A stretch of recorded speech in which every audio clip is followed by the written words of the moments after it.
আমি শিখেছি নিজের জন্য বাঁচতে হয়। আমি জীবনে অনেক কিছুর ভিড়ে হেঁটেছি, অনেক মুখ চিনেছি, অনেক কথা কানে এসেছে, কিছু সরাসরি, কিছু ফিসফাসে। প্রথম খুব লাগতো, ভেতরটা যেন কেউ কুচি কুচি করে ছিঁড়ে দিত। চোখের সামনে হাসি, পিছনে বিষ। এই দুই মুখী আচরণ আমায় অবাক করত। আমি ভাবতাম, কেন?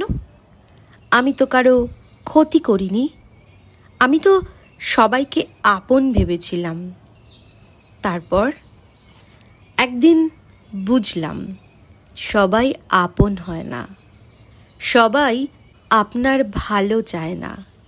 অনেকেই অপেক্ষা করে কখন আপনি হোঁচট খাবেন, কখন আপনি ভেঙে পড়বেন, যাতে তারা আড়ালে দাঁড়িয়ে নীরব আনন্দে ভাসতে পারে। আমি তখন সিদ্ধান্ত নিলাম, আর নয়।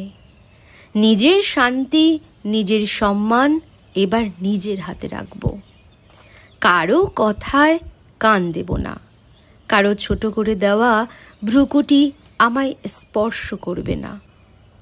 যখন কেউ বলেছে তুমি পারবে না, আমি আর পাল্টা জবাব দিইনি, শুধু মন খুলে হাসছি, কারণ আমি জানি তারা আমার গল্পের লেখক নয়। আমার গল্প আমি নিজেই লিখব।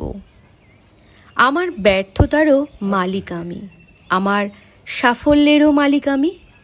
আমি শিখেছি সব প্রশ্নের উত্তর দিতে নেই, সব অপমানের প্রতিবাদ করতে নেই। চুপচাপ নিজের কাজ করে যেতে হয়। চুপ থাকা কোনো দুর্বলতা নয়, বরং ওটাই সবচেয়ে বড় শক্তি। আমি এখন অন্যরকম জীবন বেছেছি। যখন অন্যেরা পেছনে কথা বলে, আমি সামনের রাস্তা খুঁজি। যখন ওরা আমাকে ছোট করে, আমি আরও উঁচুতে উঠি। আর যখন বিষ ছড়ায়, আমি গন্ধ শুকি গোলাপের। এখন আমি জানি আরও কারো জন্যই কিছু থেমে থাকবে না, কারো ব্যর্থ আনন্দের উৎস হব না। আমি এখন সময় বের করি নিজের জন্য। এক কাপ চায়ে মুগ্ধ হই, নিজের প্রিয় বই পড়ি, ছাদে উঠে আকাশ দেখি, পুরনো ছবিতে হারিয়ে যাই। আমি বাঁচি, নিজের জন্য বাঁচি। আমি শিখেছি কিছু সম্পর্ক ছেড়ে দিলে জীবন হালকা হয়, কিছু তিক্ততা মন থেকে মুছে দিলে নিঃশ্বাস গভীর হয়।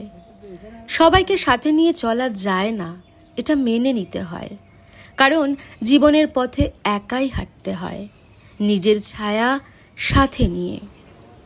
আজ আমি কৃতজ্ঞ সেই সব আঘাতের জন্য, যা আমাকে ভেঙে না দিয়ে গড়ে তুলেছে।